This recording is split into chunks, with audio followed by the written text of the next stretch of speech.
শুরুতে সবাইকে আসসালামু আলাইকুম।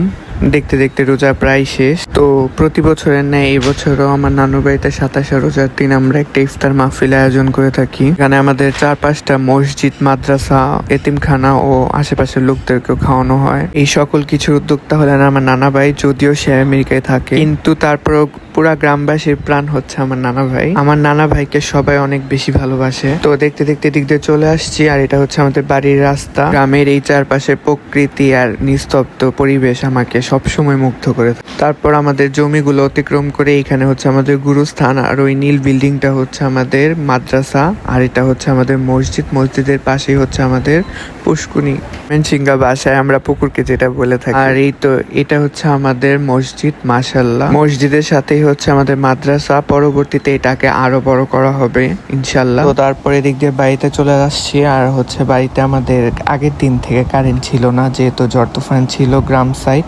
কারেন্ট নষ্ট হয়ে গেছিল।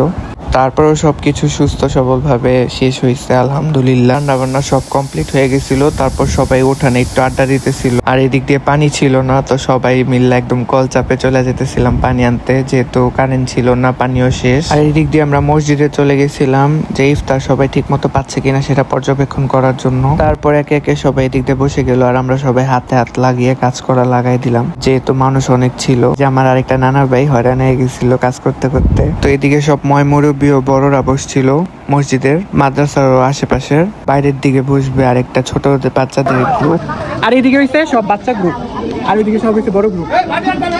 এই যে বড় বাচ্চা, আর আমাদের এই বড় বাচ্চা সবসময় আমাদের গ্রামের বাচ্চাদের সাথেই খায়, উপভোগ করে। তারপর সব বাচ্চাগুলার এক সিরিয়ালে বসাই দেওয়া হলো, ওদেরকে খাবার দেওয়া হলো, যেহেতু অনেকেই রোজা রাখে না, বাচ্চা মানুষ পারে না। দুই ভাই আরিয়ান আর সায়হান, ওদের খাওয়া অলরেডি শেষ, আর এদিক দিয়ে এখন আজানি দেয় নাই।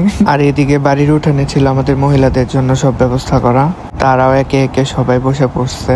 আর এদিকে সবাই টেনশন করতেছিল যে কারেন্ট কখন আসবে কখন আসবে, কারণ হাজার হলো একটু হইলো সবার গরমে অস্থির। আর এদিক দিয়ে মামি আমরা সবাই পর্যবেক্ষণ করতেছিলাম যে খাবার কোনো দিক দিয়ে কেউ যেন শর্ট না পড়ে, কেউ যেন কম না পায়, সবাই যেন বেশি বেশি করে খাওয়া যায়। তো তারপর আমরাও বসে পড়লাম ইফতারের জন্য রুমে গিয়ে। তো এই ছিল আজকের মতো আমাদের ভিডিও। সবাই জানাবেন ভিডিওটা কেমন হলো, অবশ্যই কমেন্ট বক্সে কমেন্ট করবেন। আর একটু হইলো আমার নানা নানুর জন্য সবাই দোয়া করবেন, যেহেতু তারা প্রবাসে থাকে, আমাদের সাথে নেই, তারা এখনো অনেক কষ্ট করে। আর সবাইকে অগ্রিম ঈদ মোবারক। সবাই আমাদের জন্য দোয়া করবেন। আল্লাহ হাফেজ।